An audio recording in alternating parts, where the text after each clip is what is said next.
하나님께서 우리에게 주시는 말씀은 고린도전서 1장 18절 말씀입니다. 십자가의 말씀이 멸망할 자들에게는 어리석은 것이지만 구원을 받는 사람인 우리에게는 하나님의 능력입니다. 아멘. 기독교 안에서 믿음과 더불어 가장 독특한 용어 중에 하나가 복음입니다. 복음은 말 그대로 복된 소식. 그런데 사람들은 복음을 기뻐하지 않는 것은 차치하고라도 복음에 관심도 없고, 복음이 무엇인지 얘기하지 못하면서 복음을 알려고 하지도 않아요. 그들이 아는 복음이라는 것은 기껏해야 예수 믿으면 천국 간다, 또는 조금 더 아는 사람은 그리스도의 죽음으로 우리가 죄사함을 입었다, 이 정도.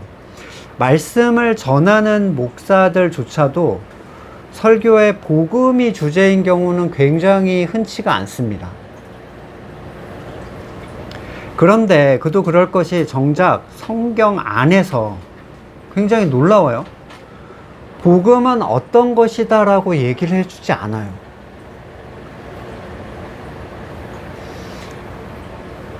심지어 예수님조차도 복음을 전하셨다 이런 기록은 굉장히 많은데 그 복음이 무엇이었다라고는 기록해 주지 않습니다. 마태복음 4장 23절, 예수께서 갈릴리를 두루다니시며 그들의 회당에서 가르치시며 하늘나라의 복음을 선포하며 백성 가운데 모든 질병과 아픔을 고쳐주셨다. 마가복음 1장 15절, 때가 찼다, 하나님의 나라가 가까이 왔다, 회개해라, 복음을 믿어라. 복음이 뭔지를 알아야 믿죠. 자, 마가복음 8장 35절, 누구든지 제 목숨을 구하고자 하는 사람은 잃을 것이요 누구든지 나와 복음을 위하여 제 목숨을 잃는 사람은 구할 것이다. 성경은 계속 복음을 강조를 해요. 그리고 복음을 전하셨다 하고 복음을 믿으라 하는데 정작 그 중요한 복음이 무엇인지가 뚜렷하게 안 나오는 거예요. 상당히 미스테리하죠. 지금 생각해보면 되게 미스테리해요. 도대체 복음은 이렇게 강조되는데 왜 복음의 내용이 뭔지가 이렇게 불분명할까? 고린도전서 1장 17절, 그리스도께서는 세례를 주라고 날 보내신 것이 아니라 복음을 전하라고 보내셨습니다. 그러나 바울이 사역했던 고린도 교회는 복음을 알고 있었던 것이 맞는 것인가? 복음의 능력이 그들에게 힘을 발하고 있었는가? 고민을 해볼 필요가 있겠죠. 바울은 로마서 서두에서도 이렇게 쓰고 있어요. 1장 15절에 그러므로 나의 간절한 소원은 로마에 있는 여러분에게도 복음을 전하는 일입니다. 그러니까 그가 전하고자 했던 복음은 로마서 전체에 녹아 있습니다. 한마디로 그 복음이라는 한 단어, 그 오묘한 가치를 장장 16장에 걸쳐서 얘기를 한 거예요. 풀어 써준 거죠. 그런데 로마서를 본 사람들이 복음을 나 알았다라고 한 사람을 근처에서 보신 적 있나요? 야, 로마서를 보고 나는 복음을 알게 됐어. 복음이 어려워서 길고 자세하게 풀어 써줬는데 사람들은 여전히 복음이 뭔지를 몰라요. 어려워합니다. 이게 단지 너무 길게 풀면 좀 어렵잖아요? 그래서 이후에 고린도전서 15장에 어차피 이제 지나가면서 언급이 되겠지만 바울이 복음을 간략하게 설명했어요. 한번 들어보세요. 고린도전서 15장 3절, 나도 전해받은 중요한 것을 여러분에게 전해드렸습니다. 그것은 곧 이제 복음인 거예요. 그리스도께서 성경대로 우리 죄를 위해 죽으셨다는 것과 무덤에 묻히셨다는 것과 성경대로 사흘날에 살아나셨다는 것과 게바에게 나타나시고 다음 12 제자에게 나타나셨다고 하는 것입니다. 여러분, 이걸 듣고 복음은 무엇이다라고 발견하실 수가 있습니까? 그것을 삶의 가치에서 보고 또 그걸 기뻐할 수 있겠냐는 거예요. 이 본문을 딱 가지고 이걸 하나님의 능력으로 여길 수가 있겠는가? 아니, 길게 써도 어렵고 짧게 써도 어려워요. 도대체 복음은 뭐야? 마치 빌라도가 진리가 무엇인가 한 거랑 같죠? 성경 계속 복음을 얘기하고 있는데 복음이 잘 안 보이는 거예요. 바울은 지난 본문에서 말의 지혜로 전한 복음은 그리스도의 십자가를 헛되게 만든다, 이렇게 했죠. 다시 말하면 말로 전하고 이해된 복음은 살아있는 복음이 아니다, 구원과 관계가 없다, 이 얘기예요. 십자가가 빠져 있으니까요. 십자가의 내용을 그 말에 넣는다고, 그러니까 내용을 넣는다고 십자가가 들어가지는 게 아닙니다. 그렇다면 사람의 의도로 넣을 수 있다는 거잖아요. 십자가를 내가 넣어야지 하면은, 요 정도 장은 십자가 얘기를 해야지, 이렇게. 그래서 오늘 본문 18절에서 그는 자신이 전한 복음을 이렇게 얘기를 해요. 십자가의 말씀. 복음은 십자가가 핵심이죠. 십자가가 없는 복음은 복음이 아닌 거예요. 복음에 십자가가 있다는 것은 이성적으로 내용을 추가하는 게 아닙니다. 영이 살아있는 사람이 그 십자가의 체험을 누리고 그걸 증언하는 건데, 체험되지 않은 십자가, 머리로 배운 십자가는 마치 책으로 수영을 배우고 수영을 해라 라고 얘기하는 거랑 같은 거예요. 그래 놓고 바다에 던져놓으면 뭘 할 수 있겠어요, 그 사람이? 수많은 신학자들이 책으로, 글로, 이성으로 성경을 분해하고 해석을 합니다. 누구도 신학자의 책에서 살아있는 십자가를 발견할 수 없어요. 바울은 십자가의 말씀이 멸망할 자들에게는 어리석은 것이다 라고 얘기를 합니다. 이 말은 대다수의 사람에게 어리석은 게 된다는 거예요. 복음이라는 것이. 왜냐하면 구원을 받는 자는 예수님의 기준에서도 적다라고 하셨거든요. 세상에 속한 사람은 물론이거니와 머리로 복음을 아는 사람, 아예 복음과 관계없이 신앙생활을 하는 사람들에게 십자가의 가르침은 어리석은 것으로 느껴질 수밖에 없습니다. 글로만 수영을 배우다가 자, 바다에 막 파도가 막 치는데 발도 안 닿는데 들어가라는 거예요. 말도 안 되는 소리죠, 그건. 거듭남의 충격이 없는 사람들, 그 체험이 없는 사람들은 절대로 복음을 좋아할 수가 없어요. 자, 자녀에게 신앙교육을 하는 사람들을 보십시오. 아이를 구원하고 싶다라는 동기에서 시작하죠. 일단 이 아이가 하나님과 예수님과의 접근성을 좋게 만들어줘요. 종교 행위를 막 시켜줍니다. 그리고 이 아이가 하나님과 예수님께 호감을 갖기를 바래요. 제가 영유아 유치부로 시작했는데 지옥 얘기하면 부모님들 얼굴이 사색이 돼요. 위험해, 이렇게 느끼고 있는 것 같아요. 아이에게 좋은 일이 일어나면 하나님의 은혜다라고 얘기를 해줘요. 아이의 선을 들어주실 하나님을 계속 얘기합니다. 문제가 있으면 하나님께 간구해라. 천국에 가고 싶으면 예수 그리스도의 십자가를 생각해라. 아이에게 하나님은 너의 선을 거부하신다, 이런 말을 하지 않는 이유는 본인도 그걸 모르기 때문이고, 알아도 말하지 않는다면 머리로 알기 때문입니다. 복음을 정말 아는 사람들은 이게 사람의 설득으로 받아들여지는 문제가 아니라는 걸 알아요. 주변 모두가 거부하는데 나만 받아들여진다라는 것, 그게 은혜라는 걸 결국 인정하게 됩니다. 언젠가 교육부 성경학교 때 공과 세미나 얘기를 제가 몇 번 말씀드린 적 있잖아요. 여름 성경학교인데 제가 죄에 대한 공과를 막 썼어요. 그리고 그걸 설명을 막 하고 있는데 저 뒤에 부목사 하나가 애들 다 쫓아낼 일 있냐, 언성을 높였어요. 목사가 이러는 거예요. 사람 모으기에 급급하면서 근본을 숨겨버립니다. 왜냐하면 그 근본은 자기도 불편하거든요.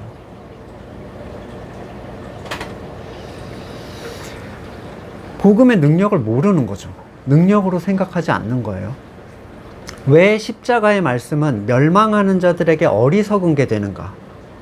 복음의 핵심인 십자가는 무엇을 얘기하고 있고, 이것을 미련한 것으로 여기는 이 멸망하는 존재들은 어떤 이유에서 이걸 꺼리게 될까? 간단하게 우리가 이미 많은 체험이 있었던 건물교회로 다시 시간을 돌려보십시오. 우리가 있었던 곳이고 어떤 의미로 우리가 잘 알던 곳. 그곳에서 그리스도의 십자가가 싫다고 하는 사람이 있던가요? 나는 그리스도의 십자가가 싫어. 없습니다. 그들도 그리스도의 십자가를 말하고 예수 그리스도의 죽으심을 얘기해요. 부활절의 고난주간마다 그분의 죽으심과 고통을 기억하도록 막 의도하죠. 복음을 누린다는 건 외적으로 십자가의 그리스도를 거부하느냐 또는 받아들이느냐의 문제가 아니에요. 자, 사람들은 천국에 가고 싶어 하죠. 하지만 정작 천국이 어떤 곳인지 말해주면 흥미를 잃어버립니다. 소망이 사그라들어요. 최소한 성경에서 말하는 천국은 그렇게 가고 싶지 않은데 이렇게 얘기하죠. 영원토록 하나님의 거룩하심을 찬양하는 곳. 세상에 속한 사람이 거기를 왜 가고 싶겠어요? 그게 뭐야? 거길 왜 가? 그게 무슨 재미야? 나한테 그게 무슨 유익이야? 하지만 성경에서 묘사된 천국은 그런 곳이에요. 따라서 복음을 모르는 사꾼들은 천국의 개념을 바꿉니다. 거길 가고 싶게 만들어줘야 여기서 뭔가를 우려먹을 수가 있으니까. 타락한 자신의 주권을 가지고 그대로 가지고 내가 원하는 걸 채우면서 영원히 사는 곳. 이쯤 되면 상당히 괜찮은 곳이 되는 거죠, 이제. 거듭나지 않아도. 하지만 거기는 천국이 아니에요. 성경이 말하는 천국이 아닙니다. 오히려 그걸 소망하는 자들은 지옥으로 가게 될 거라고 성경은 얘기하거든요.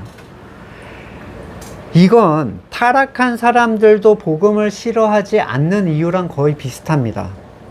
왜곡된 복음을 진짜 복음이라고 알고 있기 때문이에요. 거듭난 사람들, 그리고 복음을 정말 알게 된 사람들은 복음을 안다 하면서도 받아들이지 않는 사람들이 어디에서 충돌을 일으키는지 발견할 수 있어요.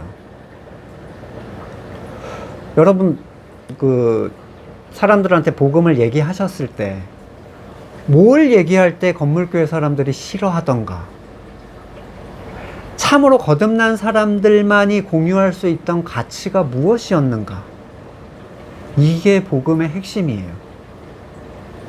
건물교회 사람들도 다들 그리스도의 죽으심으로 자기가 죄사함을 입었고 천국에 가게 된 눈물을 흘리면서 막 고백을 해요.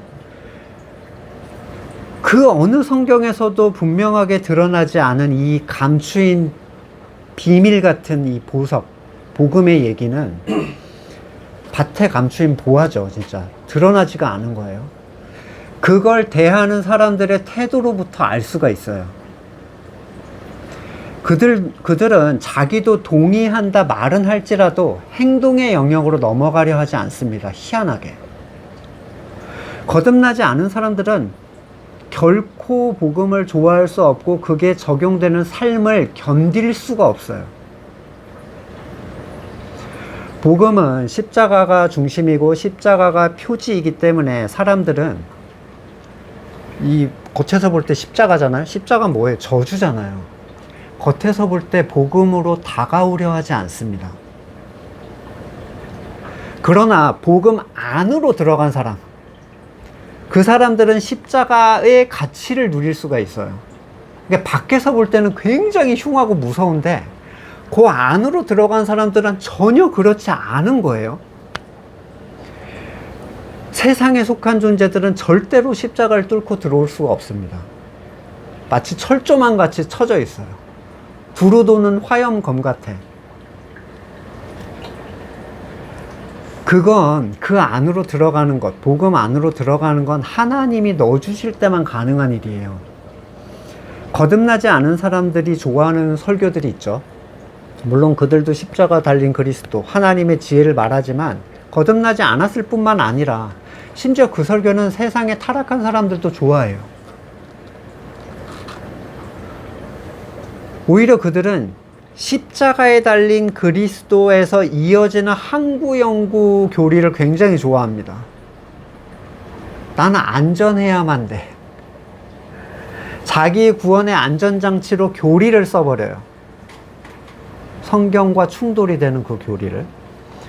다시 말하자면 그들은 십자가에 달린 그리스도를 왜곡되게 듣고 배웠으며 그 왜곡된 것이 자기 입맛에 맞기 때문에 거부하지 않는 거예요.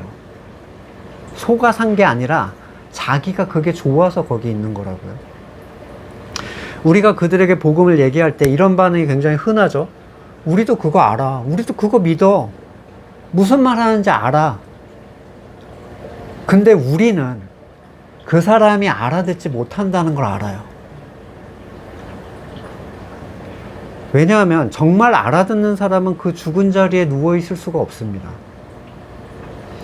살아있는 사람이 막 옆에 시신이 썩어가는 그 무덤에 누워서 있는 거랑 같은 거예요. 나 살아있다는 게 뭔지 알아. 나도 그걸 누리고 있어. 근데 같이 누워 있어. 죽은 자리에 누워서 왜 너희만 옳다고 해? 이러는 거죠. 성도들이 이상하게 몰아갑니다. 갈라디아서 6장 14절. 그런데 내게는 우리 주 예수 그리스도의 십자가밖엔 자랑할 게 아무것도 없습니다. 십자가. 그리스도로 말미암아 내 쪽에서 보면 세상에 죽었고 세상 쪽에서 보면 내가 죽었습니다. 이 십자가가 갈라주는 거예요. 우리는 복음 안에 십자가 안쪽으로 들어왔잖아요. 밖에서 볼 때는 완전 공포와 저주야. 우리 쪽에서도 그래요.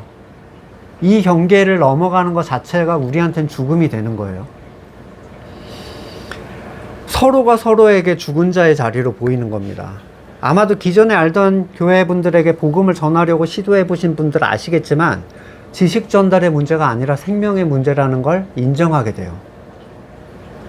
이해 못하는 게 아니라 이해가 불가능한 거예요. 아예.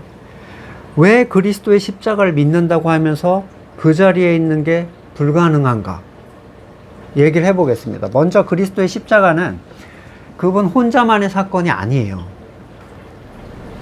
예수 그리스도의 십자가는 모든 거듭난 자들, 그러니까 창세 이전에부터 택하신 자들과 함께 죽으신 사건이에요.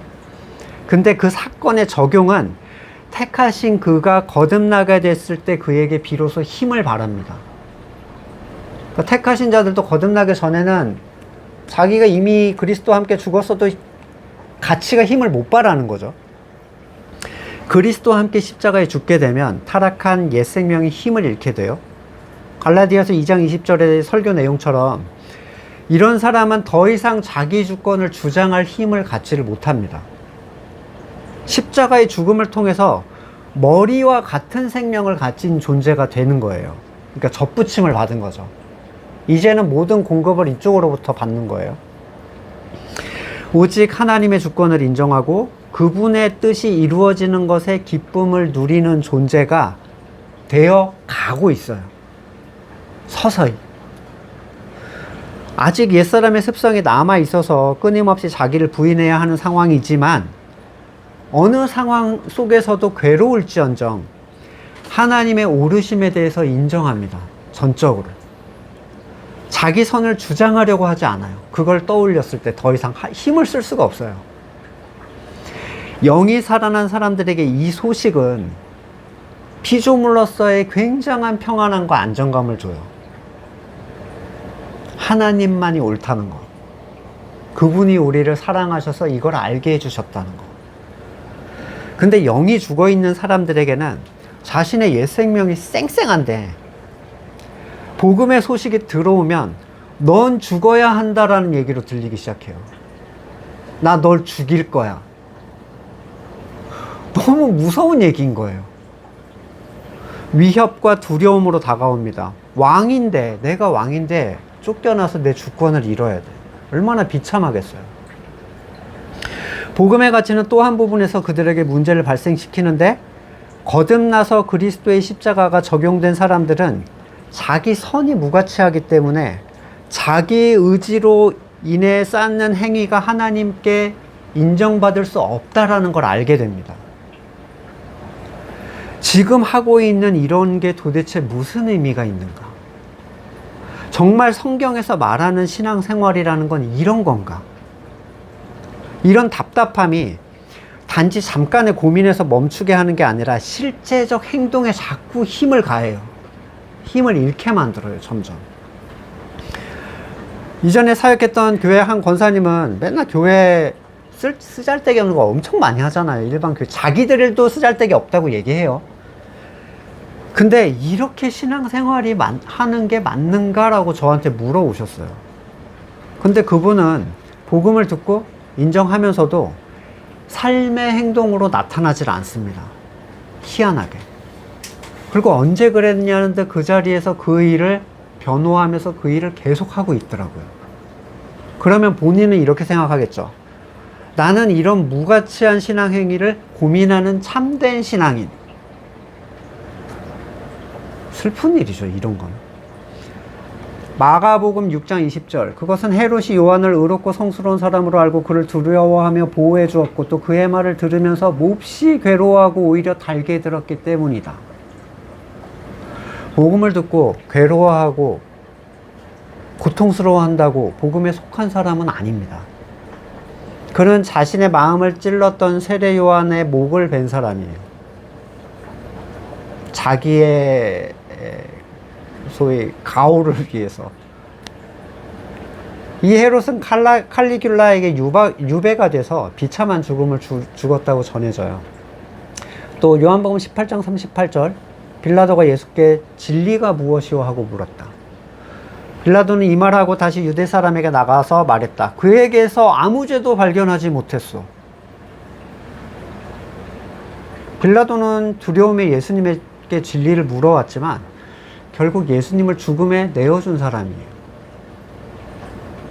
사도행전 24장 24절. 바울이 정의와 절제, 장차올 심판에 관해 말할 때 벨릭스는 두려워서 이제 그만하면 되었으니 가시오. 기회가 있으면 다시 당신을 부르겠소 하고 말했다.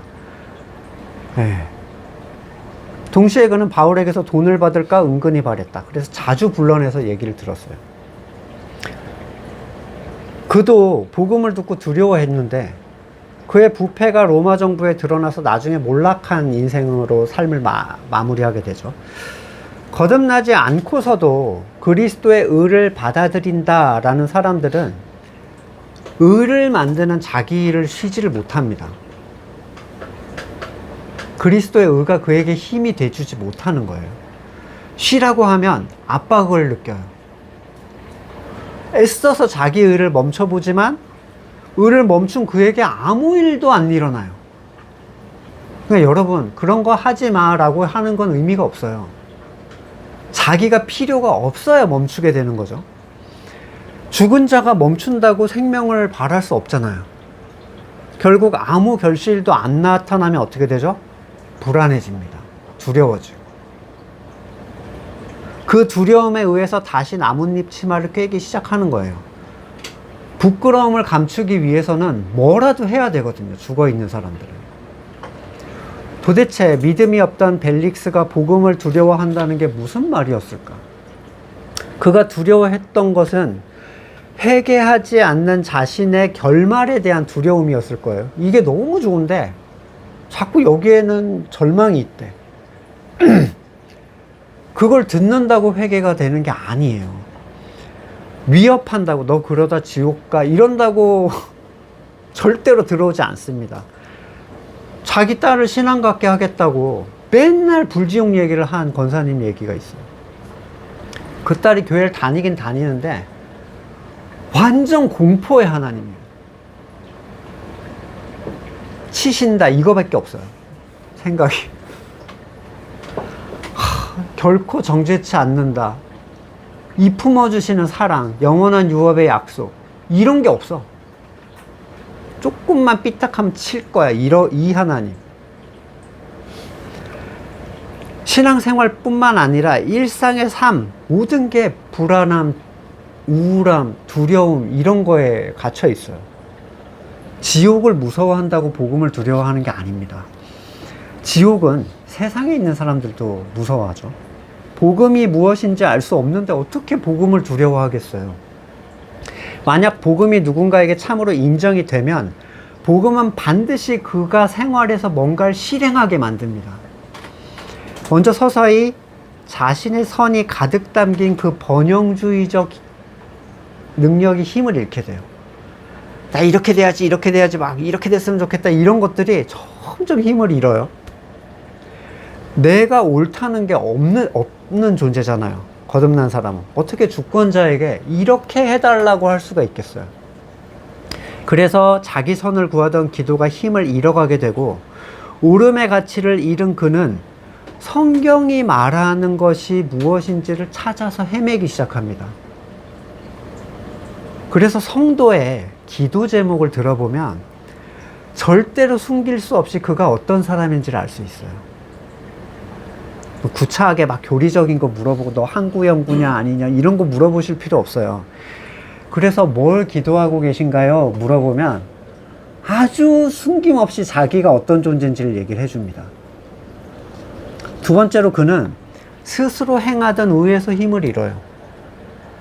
아무리 쌓아 올려도 그게 나뭇잎 치마라는 실체를 보게 되기 때문에 그렇게 힘을 쓰던 행위, 열심의 행위들, 종교 행위의 힘을 잃습니다. 그리고 과연 무엇이 참된 쉼이고 무엇이 하나님의 의인지를 찾아서 헤매기 시작해요. 이것은 거듭난 사람이 복음을 듣게 되었을 때 나타나는 행동의 반응입니다. 물론 이 일은 한 번에 완성되는 게 아니라 서서히 그의 삶 속에서 복음이 발견되는 만큼 그는 자유하게 되고, 자유함 뿐만 아니라 참된 가치 안에서 하나님의 방식으로 채운다는 게 뭔지를 보게 돼요. 근데 복음을 알고 두려워하는 사람이 여전히 자기 뜻을 습관처럼 주장하고 사람의 의를 채우려는 그룹 안에서 힘을 쓰며 머물러 있겠다는 게 가능하겠습니까? 나는 그들과 다르다면서? 궤변이에요. 십자가의 말씀은 항상 자기가 주권자가 된 존재의 영적 죽음을 전제로 얘기를 합니다. 그래서 거듭나지 않은 사람, 아담의 타락한 그 신적 주권을 가진 사람들은 선악의 주권에 대해서 찔러대는 그 십자가를 너무 싫어해요. 최소한 이것이 그들에게 그대로 전달된다면. 예를 들어보겠습니다. 한 권사님이 그리스도의 십자가의 죽음을 생각하면 막 눈물, 예전 교회도 그런 분들 많았죠. 눈물을 흘리면서 막. 그리고 그분의 사랑과 은혜를 생각하면 한없이 기뻐해. 심판날을 두려움으로 막 기다리고. 근데 아버지의 뜻이 아니라 맨날 자기가 원하는 걸 구해요. 우리 손주는 이렇게 되게 해주시고, 이번 부활절 행사가 이렇게 되게 해주시고, 뭐 이런 거. 그가 벨릭스, 헤롯과 다른 게 뭡니까? 오직 우리의 의가 되어주시는 그리스도를 입버릇처럼 말하는데, 사람의 의는 무가치하다라고 설교하는 목사가 있다라고 생각해 보세요. 근데 매번 교인들에게 교회의 절기, 행사, 프로그램, 작년 기준에 맞춰서 그들에게 제공하고, 하기 싫은 사람에게는 직분의 목줄을 딱 걸어서 사람이 만든 일을 계속 시켜요. 그가 빌라도랑 다른 게 뭡니까? 진리가 무엇이냐고 묻고 있다는 사실? 아무 의미 없어요. 그런 건. 복음은 십자가 아래 감춰져 있습니다. 그리고 그 중심에 다시 십자가가 있어요. 복음은 자기 선을 주장하고 스스로 의를 쌓는 자들을 위한 게 아닙니다. 그들은 복음을 알지 못하기 때문에 복음을 자기가 받아들이고 있다고 착각하는 거예요. 멸망할 자들은 구원을 받는 사람들에 비해서 그러니까 이 반대죠. 구원을 받는 사람들이 멸망을 받는 사람들에 비해서 극소수인 거예요. 자, 이 멸망하는 자들을 좀 바르게 이해하실 필요가 있는데, 멸망하는 자들은 복음을 받아들이지 않아서 멸망하는 게 아니라 복음을 들을 수 있도록 은혜를 입지 못해서 멸망하는 거예요. 그러니까 받아들여 이런 거는 되게 무의미한 권면이에요. 종종 이를 억울하게 생각하시는 분들이 있어요. 하나님이 안 바꿔줬는데 왜 아담 때문에 내가 죽어야 되냐. 그들 입장에서 일리는 있어요. 구원을 받지 못한 입장에서는 이럴 수밖에 없어요. 그러니까 무슨 얘기를 해도 사실 설득력이 없는 거예요. 내가 주권자인데. 근데 구원을 받은 쪽에서는 절망에서 건지신 은혜예요. 그쪽에서 보면 불공평이에요. 아니, 같은 주권자로서 이건 너무하는 거 아니냐, 이렇게 얘기하는 거죠. 자기에게 선택권이 없다는 사실 자체가 주권의 부정, 그리고 절망이 됩니다.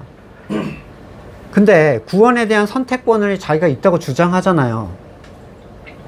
그러면 선택하면 되잖아요. 선택을 안 합니다. 주권만 주장하고 선택을 안 해요. 선택을 할 수 없다는 걸 스스로 증명해주고 있죠. 거부할 생각이 없어. 사람의 의를 거부하거나 사람의 선을 거부할 생각이 없어요. 그러면서 주권을 계속 주장해. 스텝이 뭐가 꼬였는지도 몰라요, 그분들은. 복음은 모든 영역에서 거듭나지 않은 사람을 불편하게 하는데, 성도에게 말하는 모든 것이 자기 부인과 관계가 있기 때문이에요. 그래서 복음만 붙들고 있으면 가짜들은 다가오지 못합니다. 그들이 어떻게 생각하든 성경은 구원에 대한 하나님의 예정, 주권을 얘기를 하죠. 로마서 9장 18절, 하나님께서 긍휼히 여기시고자 하는 자를 긍휼히, 또 완악하게 하시고자 하는 사람을 완악하게 하십니다. 그러면 그대는 내게 이렇게 말할 것입니다. 그렇다면 어찌하여 하나님께서 사람을 책망하시는가? 누가 하나님의 뜻을 거역할 수 있단 말인가? 이때도 그런 얘기는 했었어요. 근데 성경은 그렇게 분노해하며 억울해하는 사람들에게 전전긍긍 구차한 변명을 안 합니다. 그들의 마음을 풀어줄 생각이 없어요. 오히려 네가 뭔데, 피조물 따위가 창조주의 뜻이 그렇다는데 선악의 주권을 들고 흔들어대면서 주인 행세를 하려 하느냐. 굉장히 차갑게 몰아붙이고 끊어버립니다. 왜? 설득으로 되는 문제가 아니기 때문이에요. 오 사람아, 그대가 무엇이기에 하나님께 감히 말대답을 합니까? 얼마나 기분 나쁘겠어요, 이렇게 얘기하면. 만들어진 것이 만드신 분에게 어찌 나를 이렇게 만들었습니까? 하고 말할 수 있습니까? 토기장에게 흙 한 덩이로 둘을 나눠 하나는 귀히 쓰고 하나는 천이 쓸 그릇을 만들 권리가 없겠습니까? 하나님께서 하신 일도 마찬가지입니다. 하나님께서 진노하심을 보이고 권능을 알리시길 원하시면서도 멸망받게 되어 있는 진노의 대상들에 대하여 끊임없이 참으며 너그럽게 대해주시고 영광을 받도록 예비하신 자비의 대상들에 대하여 자기의 풍성하신 영광을 알리고자 하셨더라도 어떻다는 얘기입니까? 네가 어떻게 생각하든 상관없어. 이거야. 성경은 이걸 얘기하고 있어. 이 얘기를 해요. 복음을 받아들일 수 있는 거듭난 사람의 거듭남은 사람의 선택에 따라 오는 게 아니고 오히려 하나님의 선택에 의해 발생한다는 거죠. 그래서 로마서 9장 13절, 이게 성경에 기록된 바 내가 야곱을 사랑하고 에서를 미워했다는 것과 같습니다. 그러면 우리가 뭐라고 말을 해야 되겠습니까? 하나님이 불공평하신 분이란 말입니까? 그럴 수 없습니다. 하나님께서 모세에게 말씀하시기를 내가 긍휼히 여길 사람을 긍휼히, 불쌍히 여길 사람을 불쌍히 여기겠다. 그러므로 그것은 사람의 의지나 노력에 달려있는 게 아니라 하나님의 자비에 달려있습니다. 이 가치를 인정하지 않는 사람들은 복음을 복음대로 들으면 분노해요. 분노. 나뿐만 아니라 내가 원하는 사람도 천국에 넣어야 되거든요. 복음을 상대의 기분을 고려해서 우리가 복음에 손을 대면 그건 복음이 아닌 게 됩니다. 그런 까닭에 우리는 듣는 대상의 기분과 기호를 걱정할 필요가 없어요. 그래서 성경은 복음에 대한 반응을 양의 비유로 얘기를 하죠.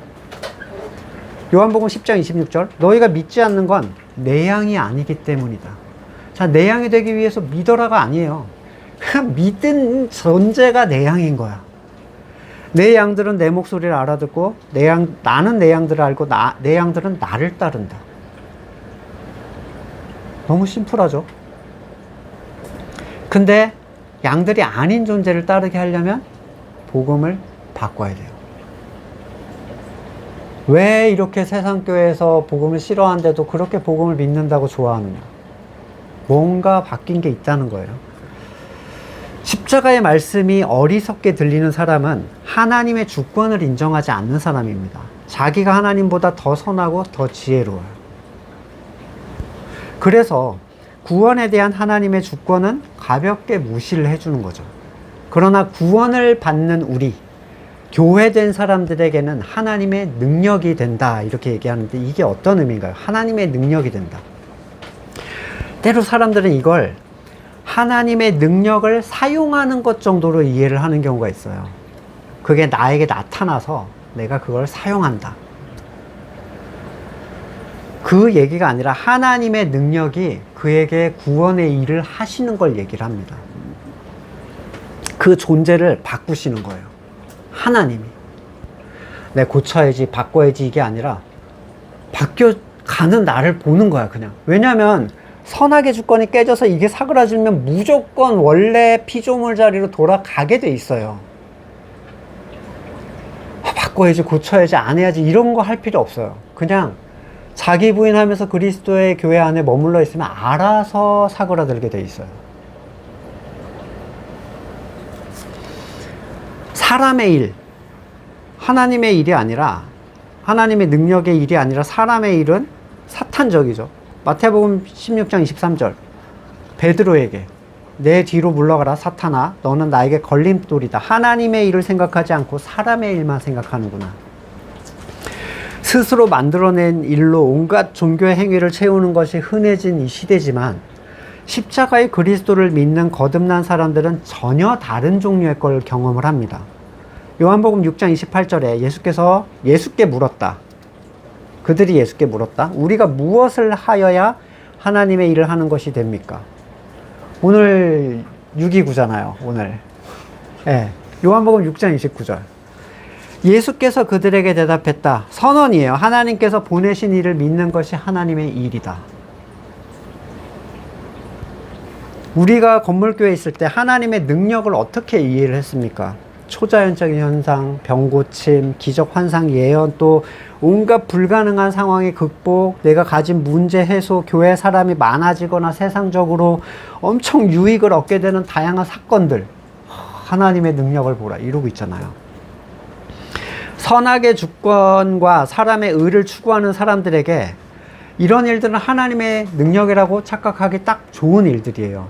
그러나 선악의 주권을 주장하는 생명이 죽고 스스로 의를 쌓는 힘이 빠져버린 사람들은 이런 걸 보고 하나님의 능력으로 보는 게 아니라, 그들에게 하나님의 능력은 하나님밖에 하실 수 없는 일이에요. 하나님밖에는 하실 수 없는 일. 초자연적인 현상, 타종교회도 있습니다. 그리고 사탄도 그렇게 할 거라고 성경은 얘기했어요. 번영주의적 같이 세상은 더 많아요. 세계 최고의 부자에서 진짜 신앙인이 몇 명 있겠어요? 진짜 거듭난 사람. 랭킹으로 치면은 못 뜰걸요? 많이 안 해도 못 뜰 것 같은데. 많이면 엄청난 부자잖아요. 그죠? 하나님은 사탄도 할 수 있고 하나님도 할 수 있는 일로 하나님의 능력을 구별짓게 하지 않으세요. 예를 들어 문제 해결. 문제가, 내 회사에서 문제가 있는데 문제가 해결됐어, 극적으로. 그걸 누가 해결해 줬는지 어떻게 알아요? 세상에는 그런 문제 해결 가진 사람이 없어요? 애국과 바벨론이 잘 나갈 때 그게 하나님의 축복이었습니까? 그들에게? 다윗이 한가로이 옥상을 거둬서 모든 것이 평안할 때 그게 하나님의 축복이었나요? 욥이 고난당하고 요셉의 옥에 갇힌 것은 사탄의 저주입니까? 하나님의 외면이었어요?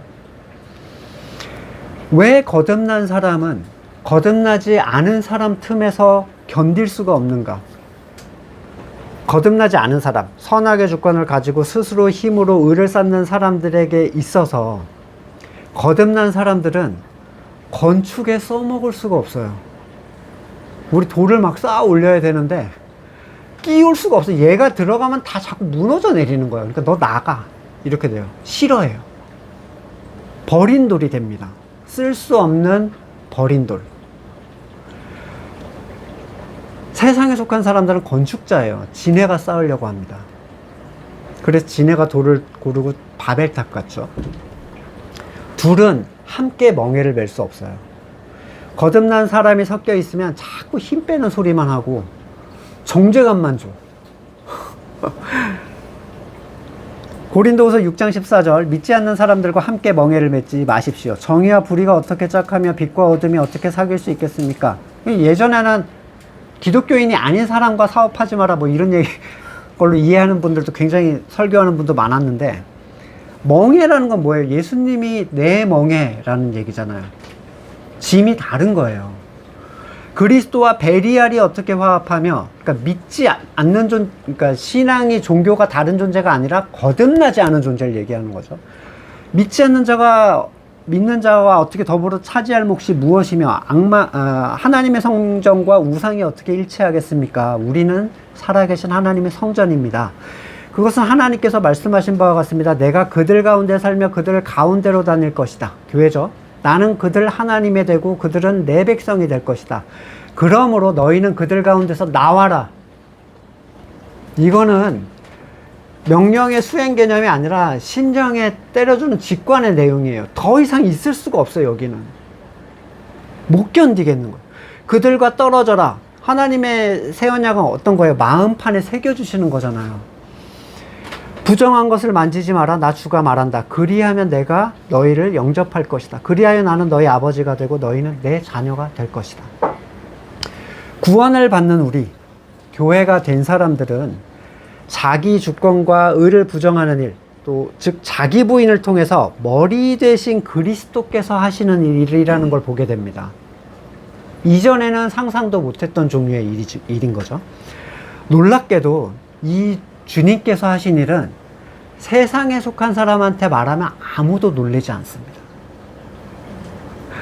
건물교회 사람들한테 말하면 아무도 안 놀래요. 아무 일도 안 일어난 것처럼 받아들여요. 참 기가 막힌 일이죠. 저는 이게 더 놀라운 거예요. 성경에서 그렇게 말하던 교회, 성도의 참된 연합, 한 소망을 가지고 함께 낮은 곳을 향하게 되는 이 그룹, 여정, 기존에 사람이 만들어 놓았던 종교 행위와 각종 절기 프로그램 없이도 하나님의 말씀 하나만으로 온전히 연합되게 되는 이런 일들. 근데 그 사람들은 그거 우리도 해 이렇게 얘기해요. 설명할 방법이 없어요. 세상에 속한 사람들은 그거 우리도 해, 우리 교회에서도 하고 있어 이렇게 얘기하는데, 정말 그 가치를 누린 사람은 그게 전혀 다르다는 사실을 알아요. 자, 생명이 완전 흑백 생명 있죠. 뭐 정록청맹 말고 완전 흑백인 생명들 있잖아요. 그분들에게 색의 아름다움, 그림의 아름다움, 보는 것의 아름다움 설명할 수 없죠.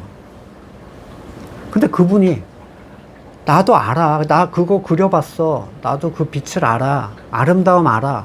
근데 그가 그렸다는 그림을 보면 개 난장판 혼돈의 도가니예요. 이게 뭐야? 아닌데? 그건 아니라고 하면 엄청 화내죠. 경계도 없고 결실도 없고 모든 게 뒤엉켜서 뒤죽박죽, 홍과 영이 뒤죽박죽 나눠지지가 않았어요. 그것을 본 거듭난 사람은 그가 아무것도 보지 못하는 사람이라는 걸 압니다. 설명하지 않아도 알아요. 하지만 그들은 자신이 거듭난 사람과 같은 걸 보고 있다고 주장을 해요. 그에게는 공감할 수 있는 감동이라는 게 없습니다. 내가 본 걸 보고 감동하지도 않고요. 그가 본 거를 보고 내가 감동도 안 돼요.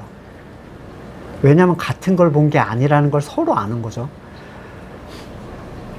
그도 십자가의 그리스도를 말하지만 마치 책으로 연애를 상상하는 사람처럼 글로 설명할 수 없는 그 연애 감정의 짜릿함을 전혀 몰라요. 내가 아무개와 사귄다면 이러겠지, 이런 생각만 하고 있는 거죠. 창세기 1장 2절에 땅이 혼돈하고 공허하며 어둠이 깊음 위에 있고 하나님의 영은 무리를 움직이고 계셨다. 근데 성도는 그 혼돈과 공허 안에 그리스도의 빛의 질서가 생긴 사람들이에요. 하나님이 말씀하시기를 빛이 생겨라 하시니 빛이 생겨났다. 이때부터가 창조의 실제적 시작이죠. 이 빛을 본 사람들은 자기들이 보게 된 가치에 대해서 충격을 받기 시작합니다. 이런 거였다니, 이런 거였다니, 이 발견의 연속이에요. 그리고 자기들이 본 것에 대해서 보지 못하는 사람들에게 이걸 설명할 수 없다는 걸 알게 돼요. 언제부턴가 알게 돼요. 처음에 막 화가 나거든요. 왜 이렇게 있는데 왜 아니라고 해? 근데 얘는 또 완전 딴소리를 하는 거예요. 요한복음 9장 41절. 예수께서 말씀하셨다. 너희가 눈이 먼 사람들이라면 도리어 죄가 없을 것이다. 그러나 너희가 지금 본다고 말하니 너희 죄가 그대로 남아있다. 성도의 증언은 언제나 하나님께서 깨워주신 사람들에게만 빛을 발합니다. 우리는 그를 흔들어 깨울 수 없어요. 오늘 본문을 다시 보십시오. 십자가의 말씀이 멸망할 자들에게는 어리석은 것이지만 구원을 받는 사람인 우리에게는 하나님의 능력입니다. 초대교회 이래로 카톨릭이 기독교의 목줄을 잡아쥐면서 외적으로 보이는 기독교는 항상 주도 세력 아래 있었어요. 주도하는 존재들이 강력한 인간적 힘으로 계속 큰 라인을 그려왔죠. 힘을 가지고 상대를 말살하거나 또는 국교로 만들어서 강요하거나 강력한 교리로 만들어서 모두를 굴복시키거나 세상 사람들에게 칭찬을 받기도 하고 세상의 칭찬을 받을 만한 일을 의도하기도 해왔습니다. 이 기독교라는 존재가. 근데 복음을 가진 쪽이 전체를 인위적으로 주도하는 것은 성경적으로 불가능한 일이에요. 그런 일이 일어날 거라고 얘기하지 않아요. 교회의 주도권은 항상 그리스도가 가지고 있고 성령이 그 일을 하세요.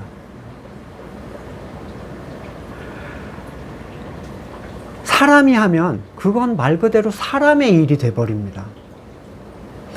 그리고 복음에 속하지 않은 사람들은 결코 복음을 좋아할 수가 없어요. 그들에게 복음은 죽음의 소리고 저주의 소리고 절망 그 자체가 되기 때문입니다. 세상에 유명하다는 사람들 보세요. 기독교 서적이나 유명한 막 올라오는 사람들 있죠. 요즘에 아무개가 유명하대. 참된 복음은 절대로 따르는 사람이 많을 수가 없어요. 오직 극소수의 선택을 받은 사람만이 이 복음이 갖는 하나님의 능력을 체험할 수가 있습니다. 먼저 여러분은 복음을 잘 알고 계신가? 그리고 여러분의 주권과 의를 완전히 무너뜨리는 십자가의 말씀이 여러분을 행동하게 했는가? 그리고 여러분은 그 십자가의 말씀을 통해 일어나는 하나님의 능력을 보고 기뻐해 본 적이 있는가? 이걸 통해서 멸망할 자들과 구원을 받는 우리라는 개념의 선을 좀 분명하게 하실 수 있다면 좋겠다는 생각을 하게 됩니다. 말씀을 놓고 같이 기도하겠습니다. 너무나도 분명하게 갈라주는 십자가의 복음, 십자가의 말씀이 있는데 이게 선포된다는 건 어떤 의미이고 왜 세상은 싫어할 수밖에 없으며 왜 뒤섞일 수 없는가, 이 부분들을 놓고 같이 잠깐 기도하고 제가 기도하고 마치겠습니다.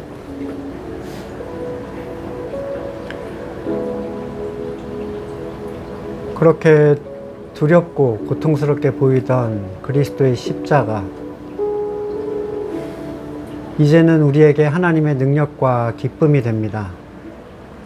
십자가 안의 세계는 참으로 아름답습니다.